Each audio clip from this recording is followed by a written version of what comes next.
నమస్కారం. జాగృతి టీవీ ప్రేక్షకులకు సుస్వాగతం. మన భారతదేశంలో రామాలయం లేని ఊరు, రామనామం వినిపించని ఇల్లు లేవనటం అతిశయోక్తి కాదు. రామనామం ప్రతి ఇంటిని పావనం చేసింది.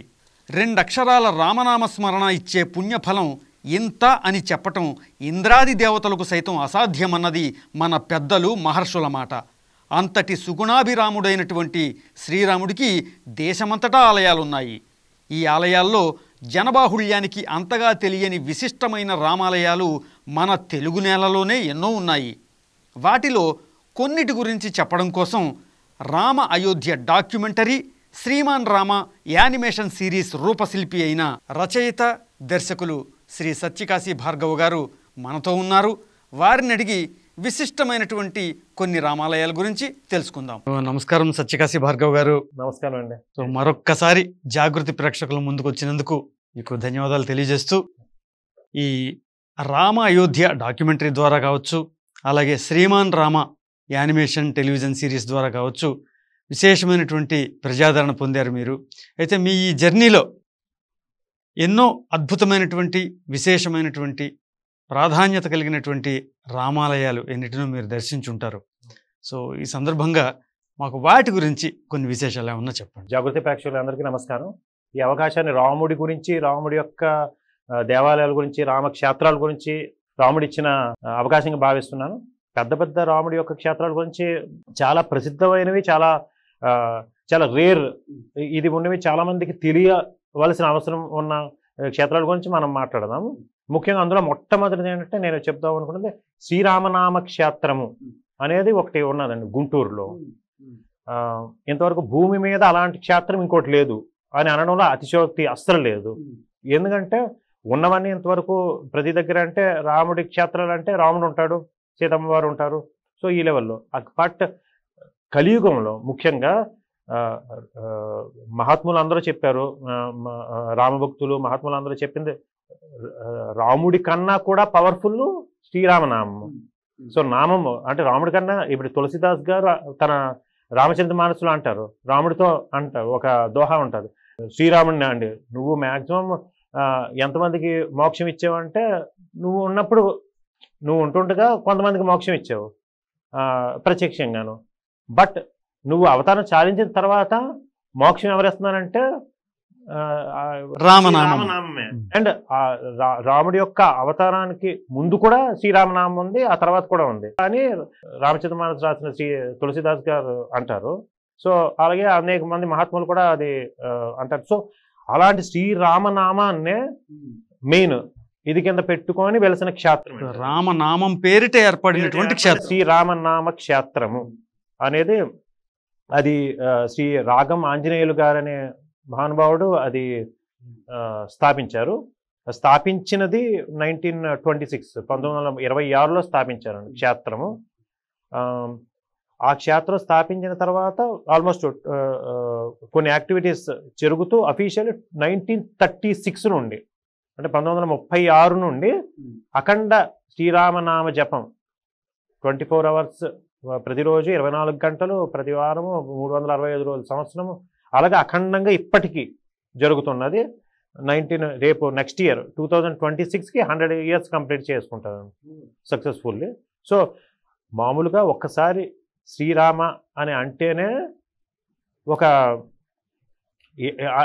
ఎంత పుణ్యం అనేది మనకి ఎవరు పరమశివుడే శ్రీరామ రామ రామే తనమే రామే మనోనమే సహస్రనామ తత్తుల్యం రామనామ వరానని అని పార్వతీమాతతో శ్రీరామ రామ రామ అని అనుకుంటే చాలు సహస్రనామాలు వల్లించినట్టు అన్నంత ఇది ఉన్నది. అంతటి మహాపుణ్యం ఉంటే ఇంకా ఆల్మోస్ట్ 1936 నుండి 90 సంవత్సరాలుగా అఖండ రామనామ జరుగుతుంది అంటే అసలు ఎంతటి శక్తి ఉంటుంది, మనకి ఎంత పవర్ కేంద్రీకరించబడి ఉంటుంది అనేది. అది ఎస్పెషల్లీ కలియుగంలోని మనకి మనలాంటి భక్తులకి మామూలు సామాన్యులకు కూడా అది ఎంతో ఇది అవుతుంది అనేది దానికి ప్రత్యక్ష నిదర్శనం. శ్రీ నామనామం ఎంత వాల్యూ ఉన్నది.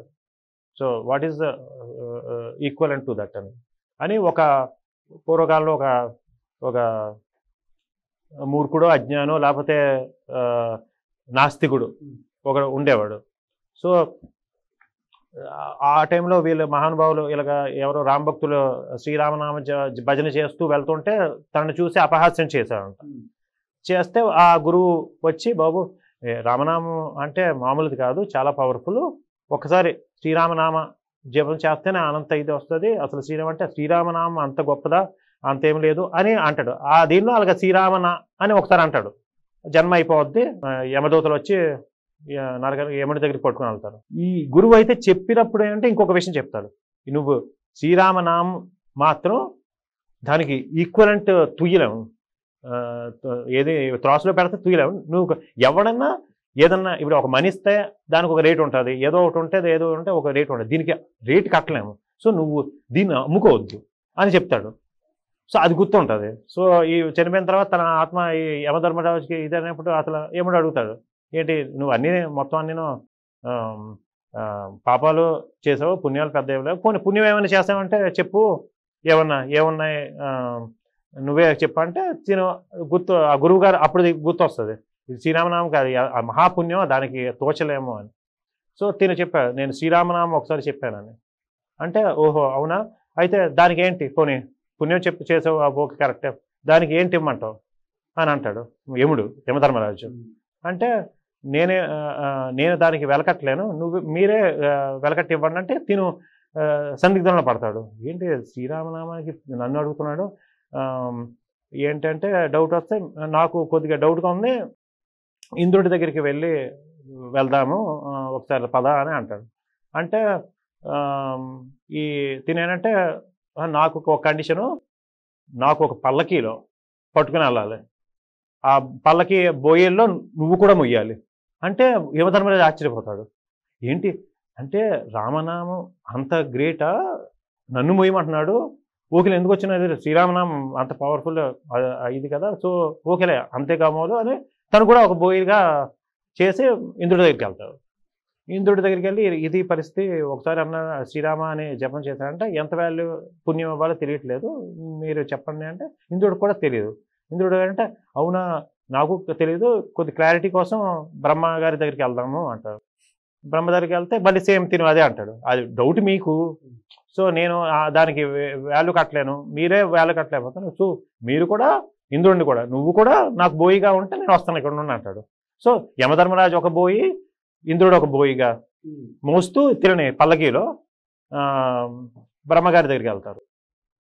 బ్రహ్మగారి దగ్గరికి వెళ్తే బ్రహ్మ కూడా శ్రీరామనామం దానికి ఈక్వలెంట్ పుణ్య ఫలం తోచలేము, మనం అందరం కలిపి వైకుంఠంకి వెళ్దాము, సాక్షాత్ విష్ణుమూర్తిగానే అడుగుదాము అని అంటే సేమ్ అదే కండిషను. బ్రహ్మగారు కూడా మోసుకొని వెళ్తారు తినని, అందరూ బ్రహ్మగారు ఇటు ఇంద్రుడు యమధర్మరాజు మోసుకొని తినని వైకుంఠం పట్టుకొని వెళ్తారు.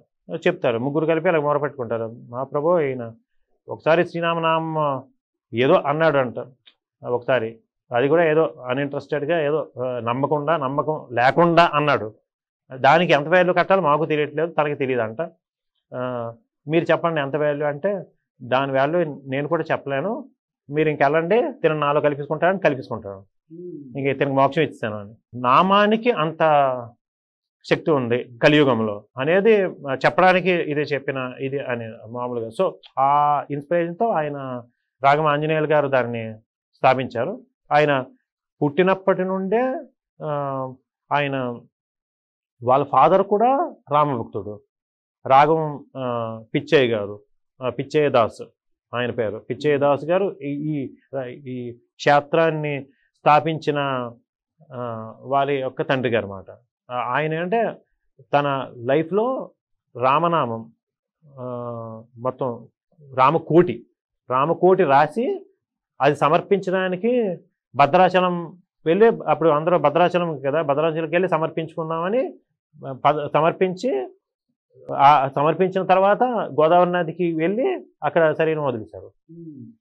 సో అంటే సాక్షాత్తు ఆయన రామకోటి సమర్పించిన రోజే శరీరం విడిచారు అక్కడ. సో అంతటి ఇది అలాంటి ఆయన కడుపున పుట్టారు ఈయన రాఘవ ఆంజనేయులు గారు. ఈయన పుట్టిన ఏంటంటే 7th month పుట్టేశారు. సో అప్పట్లో ఏంటంటే మామూలుగా మనకి ఇప్పుడంటే మనకి హాస్పిటల్స్లో సమ్ బేబీ కేర్ ఇది ఉంటుంది, 1 month ముందు పెట్టేస్తే ఏమంటారు టెస్ట్ ట్యూబ్ సంథింగ్ వాళ్ళని ప్రొడక్ట్గా ఇప్పుడైతే ఉన్నాయి. అప్పుడు అంటే ఈ అరటి దొప్పల్లో నూనె వేసి ఎండలో పెట్టేవారంట. అందులో శిశువుని పెట్టి అందులో ఎండలో పెట్టేవారంట. సో తిననంటే 7 months బేబీని అలాగ పెట్టేవారంట. అంటే ఇంకా ఎలాగుంటుంది, చాలా ఎండలో ఇది ఉంటే ఏడుస్తుండేవారంట.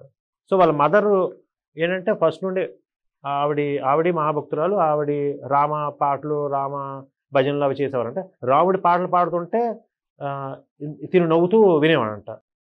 సో తిను వాళ్ళ అమ్మగారు అది ఇనీషియల్గా పెద్ద పట్టించుకోలేదు, తర్వాత పట్టించుకొని ఏంటి ఈ పిల్లాడు ఏంటి రాముడి పాట పాడుతుంటే అలాగున్నాడా, ఏదైనా పాట అనేది సినిమా పాటలు అలాంటివి కూడా ఒకసారి పాడితే అప్పుడు ఏడ్చేవాడు.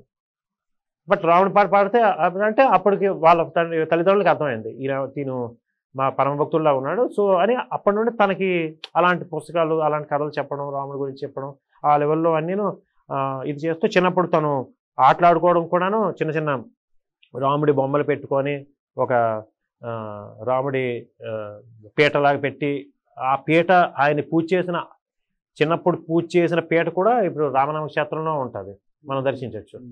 సో ఆ లెవెల్లో ఆయన చేసి అలాగా రామనామే ఊపిరిగా బతుకుతున్న ఆయనకి మన భక్త తుకారాం గారు వాళ్ళ మనవడు, ఆయన పేరు తుకారాం గారు. ఆ తుకారాం గారు ఈయనకి మంత్రదీక్ష ఇచ్చారు. సో ఇచ్చి తనని మొత్తం దాంతో ఆయన తన తాదాత్మ్యం చెంది మొత్తం రామనామం చెప్తూ అలా తిరుగుకునేవారంట. తిరుగుతూ ఎవరో ఇచ్చారు ఒక ప్రదేశం చూపించి, ఈ ప్రదేశం ఇస్తాము, మీరు కావాలంటే ఇక్కడ ఆశ్రమంలాగా పెట్టుకోండి, ఏదన్నా రాముడిని స్థాపించండి అంటే ఈ రామనామ క్షేత్రం. అప్పట్లో ఇది ఊరికి బయట మామూలుగా అడవిలాగా ఉండేదంట. ఒక పెద్ద చెరువు పక్కన ఉన్న కంప్లీట్లీ ఉన్న అరణ్యంలో ఉన్న ఒక ప్లేసులో రామనామ క్షేత్రం అనేది ఆయన మామూలుగా ముందు ఒకటి పెడదామనుకొని పెట్టారు. ఈయనకేంటంటే ఆ ఇచ్చిన క్యాండిడేట్ దాత ఏంటంటే మీ పేరు మీద ట్రాన్స్ఫర్ చేస్తానంటే ఈయన నా పేరు మీద కాదంటే అది ఇప్పటికే అది రాముడి పేరు మీద ఉన్నాడు. అది ఒకటి యూనిక్ థింగ్. అది ఎవరి పేరు, మనిషి పేరు మీద ఉండదు. మామూలుగా మన ఆస్తి పేపర్లో ఏమంటే మన పేర్ల మీద అలాగ ఉంటాయి కదా. సో అది వాళ్ళకి ఎవరి పేరు మీద ఉండదు. ఆ ప్లేస్ అనేది రాముడి పేరు మీద ఉన్న ప్లేస్ ఆల్మోస్ట్. అది అప్పుడు దాన్ని కట్టి ఇంకా ఇలాగా అఖండ రామనామ జపం చేస్తూ ఆయన మొత్తం త్రూఅవుట్ భారతదేశం నుండి రాని మహానుభావులు ఎవరు లేరు అక్కడ. సాక్షాత్తు నడిచే శివుడు, నడిచే దేవుడు అనే పిలువబడుతున్న కంచికామకోటి పీఠాధిపతి శ్రీ చంద్రశేఖరేంద్ర సరస్వతి మహాస్వామి గారు అక్కడికి ఆయన విజయయాత్ర చేస్తున్నప్పుడు అక్కడికి వచ్చి ఆయన అనుష్ఠానం చేసుకున్న దివ్య ప్రదేశం. సో అదేవిధంగాను అనేక మంది మహాత్ముడు పెదజీయర్ స్వామి గారు ఆయన అక్కడ ఎక్కువగా ఉండేవారు. సో అలాగా ప్రతి మహానుభావులు అందరూ వచ్చిన వారి పాదధూళి సోకిన ప్రదేశం అది. సో చాలామందికి ఎందుకంటే గుంటూరు ఆ చుట్టుపక్కల ఉండేవారు ఇప్పటి ప్రజెంట్ వాళ్ళకి ఎవరికి కూడాను దాని యొక్క ప్రాశస్త్యం అంతగా తెలియదు మామూలుగా. సో ఎందుకంటే ఒక్కసారి రామనామ జపం ఇది చేస్తున్నందుకే అంత ఉంటే నిత్యం అంత జరుగుతూ ప్లస్ ఇంకా ఏంటంటే అక్కడ రామకోటి స్తూపాలు ఉన్నాయి. అంటే రామకోటి రాసిన వాళ్ళు అక్కడ సమర్పించవచ్చు. వాటిని పెట్టి ఒక స్తూపాలుగా కట్టారు. అలాంటి స్తూపాలు 3 ఉన్నాయి. ఈ మొత్తం మీద 6,000 కోట్ల రామనామ లిఖితమైన రామకోటి ఇవి అక్కడ ఉన్నాయి. 6,000 కోట్ల రామనామాలు అవన్నీ అక్కడ నిక్షిప్తమై ఉన్న ప్రదేశం. ఇది కాకుండా ఈ రామనామ జపం సంకీర్తన కంటిన్యూటీ కాకుండా ఇది ఇది. సో అక్కడ ప్రతి కణం కంప్లీట్లీ రామనామమయమైన ఇది.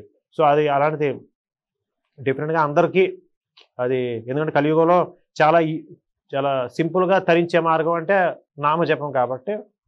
సో అలాంటిది ప్రతివాడు దర్శించుకుంటే చాలా వాళ్ళే ఆ అనుభవంలోకి తెచ్చుకోగలరనే ఒక ఉద్దేశంతో చెప్తున్నాను. అలాగే అక్కడే కనకమ్మ గారి గురించి కూడా మీరు ప్రస్తావించారు. అక్కడ భరతాశ్రమం అని ఆల్మోస్ట్ గుంటూరులోనే ఈ రామనామ క్షేత్రానికి ఆల్మోస్ట్ 2-3 కిలోమీటర్ల దూరంలోనే కనకమ్మ గారు అని కనకమ్మ గారు అని మహా రామభక్తురాలు. ఆవిడ కొలువై ఉన్న క్షేత్రం కూడా ఉంది, భరతాశ్రమం అని అంటారు. సో ఆవిడ కూడా మామూలుగా సాక్షాత్తు రాముడు స్త్రీ రూపం ధరించిన అమ్మలాగా వచ్చిన రాముడు అంటే కరుణామయుడు. సో ఇంకా అమ్మ అంటే కరుణతో కూడిన ఇది. అలాంటిది రాముడు ఒక స్త్రీ రూపంలో వస్తే ఎలాగుంటుందో అలాంటి వాడి నిదర్శనంగా కనకమ్మ గారు వారి గురించి. సో ఆవిడ కూడాను నిత్యం రామనామ జపంతో తరించి అనేక మంది ఆవిడ వీళ్ళందరూ రామనామ మీద అంత ధన్యులైనటువంటి అనుభవాలు అండ్ అనేక మందిని ధన్యులు చేస్తున్న వాళ్ళు కూడా. ఇప్పటికీ ఆవిడ దర్శనం ఆవిడే చెప్పారండి భరతాశ్రమంలో, ఇక్కడికి మీకు ఏమైనా ప్రాబ్లం ఉంటే ఇక్కడ కూర్చోండి, జస్ట్ వచ్చండి, మిగతా మీ విషయాలు నేను చూసుకుంటాను అంతటి అంటే ఆవిడ అంత పవర్ఫుల్ ఇది. సో ఆవిడ కూడాను గుంటూరు అంటే మనకి ఇలాంటి క్షేత్రంలో రామనామ క్షేత్రము ఇవన్నీ ఆల్మోస్ట్ దగ్గర ఉండడం అండి. ఇప్పుడు భరతాశ్రమం, కనకమ్మ గారు పక్కన ఒక ఆల్మోస్ట్ 20-25-30 కిలోమీటర్ల దూరంలో ఉన్న అంగలకుదురు శ్రీ వాసుదాస స్వామి గారి ఆశ్రమం అండి. అక్కడ రామాలయం ఉంటుంది. సో మన ప్రతి తెలుగువారు గుర్తు పెట్టుకోగలిగే దగ్గర ఇంకొక వ్యక్తి ఇప్పుడు భక్త రామదాస్ గారి గురించి అందరికీ తెలుసును. సో ఆయన ఆ తర్వాత మనకి అంతటిగా గుర్తు పెట్టుకోదగిన వ్యక్తి అంటే శ్రీ వాసుదాస స్వామి గారు. ఆయనని ఆంధ్ర వాల్మీకి అని అంటారు.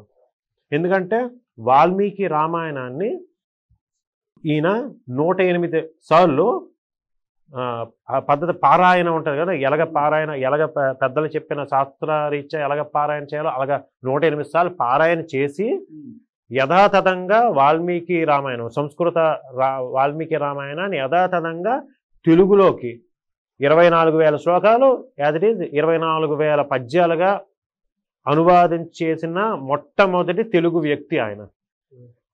ఇంకా రాముడికి అంకితం చేస్తే ఆయన సన్యాసాశ్రమం నామధేయం ఆయన శ్రీ వాసుదాస స్వామిగా ఆయన ఇది చేశారు. ఈ వాసుదాస స్వామి గారు కూడాను మన ఈ రామనామ క్షేత్రం స్థాపించిన రాఘవ ఆంజనేయుల గారికి గురుతుల్యులు.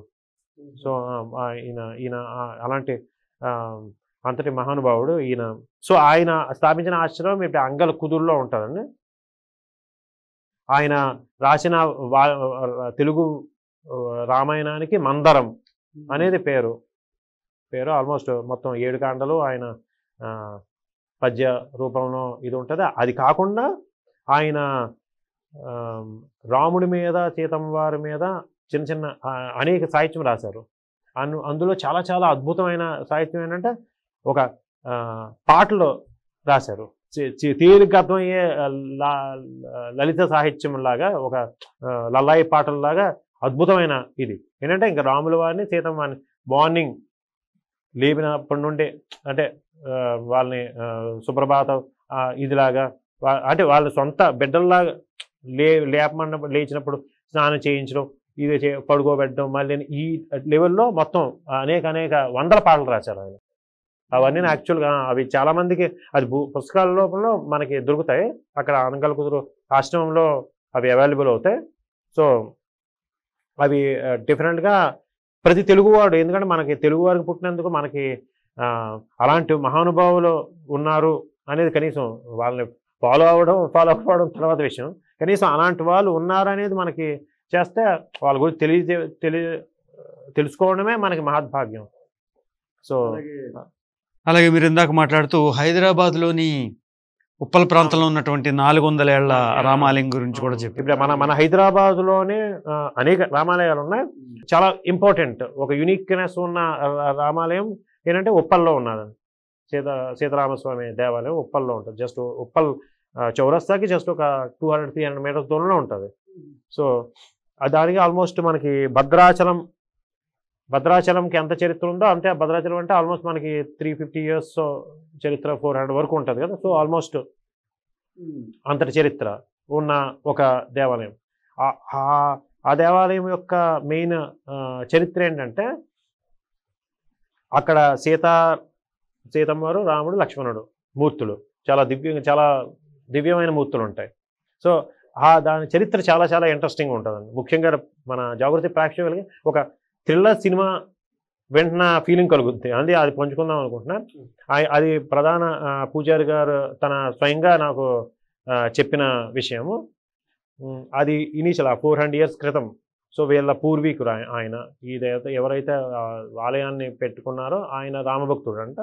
సో ఆయన ఒక సీతారామ ఆలయం ఏదో పెట్టుకొని మనం పూజించాలి అనే దీంతో ఆయనకి సంకల్పం కలిగింది. ఆయనకున్న చిన్నపాటి ప్లేస్ కూడా చాలా చిన్నది ఇప్పటికేను.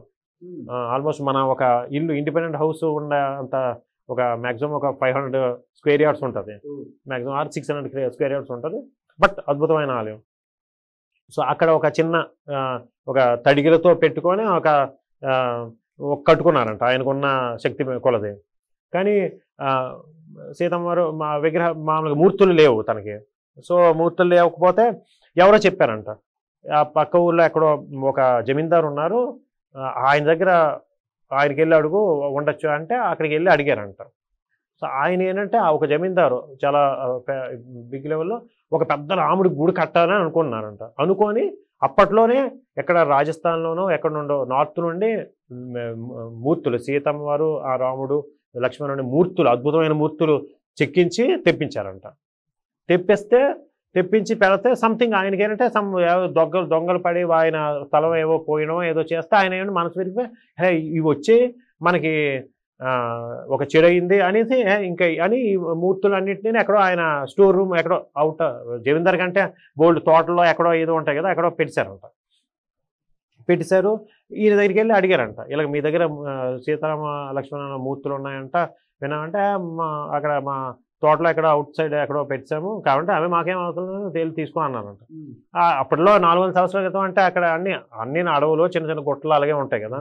సో ఈయన వెళ్తే ఎవరో జనసంచారం లేదంటే ఆ తోట ఏదో వెళ్తే అక్కడ ఉంటే మొత్తం ఏదో మనం ఇప్పుడు సోకాల్డ్ ఎక్కడో పడేసినట్టు అంత ఇది ఉంటే జాగ్రత్త పెట్టి తీశారంట. ఈయన ఏంటంటే ఆయన అక్కడ నుండి ఎంతో నడుచుకొని వెళ్ళి చూశారు. ఇప్పుడు సీతమ్మ వారు ఆయనకి ఆ జమీందారుగా అవి జస్ట్ బొమ్మలు లేకపోతే రాతి ఇవి ఈయనకేంటే సీతారామ లక్ష్మణ్ ఇలా నేను ఒకరిని పట్టుకుని వెళ్ళాలి, మేళతాళాలతో అందరినీ పట్టుకొని వెళ్దాం. బట్ అంతవరకు ఇవి ప్రొటెక్ట్ చేయాలి కదా, ఏం చేద్దాం అంటే ఒక ఆయన కనబడ్డాడంట. ఒక ఆయన కనిపించి ఏంటి మీరు కొద్దిగా చూస్తుండండి నేను ఏదంటే నేను ఉంటానులే నువ్వు వెళ్ళు అని అన్నానంట. సో వెళ్ళి మొత్తం పట్టుకొని వస్తే ఎవరు కనబడలేదు కానీ చేస్తే ఎవరు అడిగారంట. ఇక్కడ ఒక క్యాండిడేట్ ఇందాక వచ్చారు ఎవరంటే ఇక్కడ ఎవడు ఉన్నాడు అన్ని కనపడడం అంటే ఆయనకి అప్పుడు అర్థమైందంట హనుమంతుల వారని. సో వాళ్ళకి పట్టుకొని వచ్చారు. మొత్తానికి ఒక మంచి దివ్యమైన మూర్తినాడు స్థాపించారంట. చక్కగా చేసుకుంటున్నారు ఏదో ఆయనకున్న చిన్న దీంట్లో చేసుకుంటున్నప్పుడు ఏంటంటే అలాగా ఆయన ఒక 1 ఇయర్కో ఎప్పటికో ఒక దొంగలు పడి లక్ష్మణుని పట్టుకుని వెళ్తారండి. ఈయన అసలు తట్టుకోలేక ఏంటి అపచారం జరిగిందా ఏంటి అని ఏంటి మరి ఎతికారంట, ఎవరికి దొరకలేదు. అటు ఇటు కాకుండా మూర్తులు ఎవరు పట్టుకుని వెళ్ళిపోతారో బంగారం అవేమి ఉన్నాయి ఇవి అవి. సో ఎవరు పట్టుకుని సో అలాగా ఒక 2-3 నెలలు అయిందంట. ఈయన ఇంకా అన్నాహారాలు మానేసి ఇంకా ఇది అవ్వట్లేదు ఇదంటే ఇంకొకసారి ఇంకో దొంగలు పడి సీతమ్మని పట్టుకుని వెళ్తారండి. సో ఇంకా రాముడు మిగిలాడు. అంటే ఈయన ఇంకా బాధపడిపోయి అంటే అపచారం జరిగింది. ఇంకా అప్పటి నుండి అన్నం తినడం మానేశారంట. వాళ్ళకి 1 ఇయర్ అయిందంట. ఆయన ఇంకా తీసుకుని రాముడి దగ్గర ఏడ్చుకునేవారంట. ఏంటి నేనేమిటి అసలు ఏంటి నేను శ్రీరామనామం ఒకటి అయిపోయిందంటే ఏమి కళ్యాణం లేదు ఏమి లేదు ఇలాగ అనుకున్న టైంలో ఎవరో చెప్పారంట. ఆ దగ్గరలో ఉన్న ఒక నవాబు, అప్పుడు నవాబుల పాలన కదా, అనేక మంది దండనాయకులు అలాంటి వాళ్ళు ఉంటారు. ఒక ఆయన దగ్గర లక్ష్మణుడు బొమ్మని వాళ్ళ నవాబు వాళ్ళ అబ్బాయి బొమ్మలాగా చూసుకుంటున్నాడు అని అంటే తిను వెళ్తే ఆ ఒక నవాబు ఏదో దండనాయకుడు ఒక నవాబు వాళ్ళ అబ్బాయి యువరాజు ఏంటంటే ఎవరో ఈ విగ్రహాన్ని ఎక్కడో పడిస్తే పట్టుకొని వచ్చి బొమ్మలాగా దానికి సేమ్ ఇప్పుడు ముస్లిమ్స్ వేసుకుంటారు కదా అలాగా టోపీ పెట్టుకొని తన బొమ్మలాగా జాగ్రత్త చూసుకుంటున్నాడంట. ఇది చేస్తే మొత్తం ఈయన వెళ్ళి అది మా లక్ష్మణుడు స్వామి అది ఇస్తామంటే మా యువరాజు మరి తను బొమ్మలాగా చూసుకుంటున్నాడు, పని నువ్వు ప్రూఫ్ ఏంటి మీ లక్ష్మణుడి అని అంటే కావాలంటే మీరు ఎవరైనా పంపించండి, సేమ్ అక్కడ వాళ్ళ అన్నయ్య ఉన్నాడు ఇద్దరు సేమ్గా ఉంటారు, మీకు ఇది వస్తే మీకు డౌట్ ఏదైనా ఉంటే చూడండి అంటే ఎవరిని మంత్రిని ఏమైనా పంపించి కరెక్ట్గా ఇద్దరు సేమ్గా ఉన్నారా సేమ్లే పట్టుకుని వెళ్ళిపోనని పట్టుకుని ఇచ్చారు. అమ్మయ్య పోనీ లక్ష్మణుడు వచ్చాడు ఇంక సీతమ్మ ఏంటి అని అంటే అక్కడ మామూలుగా ఇప్పుడు ప్రజాజాహి మార్కెట్ ఆ ప్లేస్ అప్పట్లో అక్కడ ఒక వర్తకుడు ఉండేవారంట. వాళ్ళకి ఆయనకి ఏంటంటే వాళ్ళ అమ్మాయికి చిన్న పెళ్ళైన తర్వాత పెళ్ళైన వెంటనే వాళ్ళ హస్బెండ్ ఏదో అనుకోకుండా చనిపోతారంట. సో అప్పటి నుండి ఆవిడ మతి భ్రమించి చాలా వాళ్ళ ఇంట్లోనే ఉండిపోయేదంట. సో కంప్లీట్లీ పిచ్చి అయ్యి. సో ఈ సీతమ్మ వారి విగ్రహం ఎవరి ద్వారానో వాళ్ళ దగ్గర చేరింది. ఎవరో పట్టుకుని వెళ్ళిపోయిన వాడు అక్కడ పడేశాడు. చేరింది తను ఏంటంటే తన సొంత కూతురులాగా. సీతమ్మ అంటే ఇంక మార్నింగ్ పడుకోవడం పెట్టి లేచి మొత్తం ఆవిడకి అప్పటి నుండి ఆవిడ కొద్దిగా వీళ్ళని మామూలుగా అంటే మతి భ్రమించిన వాళ్ళు వీళ్ళని డిస్టర్బ్ చేస్తుంటారు కదా ఇంట్లో వాళ్ళ అమ్మ నాన్నలు. ఈ సీతమ్మ వారు వచ్చినప్పటి నుండి తన లోకంలో తను ఉండేదంట. మొత్తం తను మార్నింగ్ లేపి గౌన్ వేసేదంట, మొత్తం ఏదో చేసి స్నానం చేయించి ఎవ్రీథింగ్ తన సొంత కూతురులాగా. వాళ్ళ తండ్రి గారు కూడా ఓకే అట్లీస్ట్ తన లోకంలో తను ఉన్నది అని ఉండేవారంట. ఈ పూజారి గారు వెళ్ళి అడిగారంట, ఇలాగ సీతమ్మ వారు మేము పట్టుకుని వెళ్ళాలి అంటే ఇప్పుడు మా అమ్మాయి ఇప్పుడు నేను తన దగ్గరికి వెళ్ళినా నన్ను రానివాడు, ఎందుకంటే ఎక్కడైతే వాళ్ళ కూతురిని పట్టుకుని వెళ్ళిపోతానని. సో మీరు ట్రై చేసుకోండి, మీకు ఇస్తే పట్టుకుని వెళ్ళండి. నాకు తెలుసును సీతమ్మ వారు నాకు తెలుసు, కానీ వాళ్ళ కూతురు అనుకుంటుంది మా కూతురు అని చెప్పాను. సో వెళ్తే వీళ్ళని రానివ్వలేదంట. పిచ్చిగా రాయలు శ్రీ అలాగే ఇది చేస్తే అప్పుడు పూజారి గారు చెప్పారంట, అమ్మ ఏంటి మీ అమ్మాయి ఏంటి పెళ్ళిడికి వచ్చింది, ఇంకా మీరు చిన్నపిల్లలాగా ఉన్నారు, ఏంటి పరిస్థితి, మరి పెళ్ళి చెయ్యాలి కదా అంటే అవునా ఏంటి మరి, కానీ పెళ్ళికొడుకు ఎవరు ఉన్నాడంటే ఉన్నాడు మా దగ్గర, నువ్వు వస్తే పెళ్లి చేస్తాము ఇదంటే అవునా అని వచ్చి చూశారంట. తిను కరెక్టే ఓకేనని ఆవిడ పిచ్చిలో ఆ దీంట్లోనే నాకు ఓకే అని చెప్పారంట. చెప్తే అప్పుడు శ్రీరామనవమి నాడు కళ్యాణం జరిగిందంట. ఏంటి అంతన కళ్యాణం చేసే టైం ఏంటంటే ఈవినింగ్ అయ్యి, మామూలుగా జనరల్గా భద్రాచలంలో మధ్యాహ్నం చేస్తారు కదా కళ్యాణము, సీతారాముల కళ్యాణం. ఇదేంటంటే మామూలుగా ఈవినింగ్ అయిందండి. వీళ్ళు మామూలుగా వీళ్ళంతా కళ్యాణం చేసే టైం అన్ని సెట్ చేసుకొని ఆ ప్లాన్ ఇది వస్తే అప్పుడు అనుకోకుండా ఆ రోజు భద్రాచలంలో ఆ మధ్యాహ్నం చేసిన కళ్యాణ అక్షతలు ఎవరు తెచ్చారంట. సో ఆ అక్షతలతోనే ఇక్కడ వీళ్ళిద్దరు కళ్యాణం జరిగిందంట. జరిగిన వెంటనే అది చూస్తూ ఎవరైతే మతి భ్రమించిన ఆవిడకి మామూలుగా అయిపోయారంట, స్వస్థత చేకూరిందంట.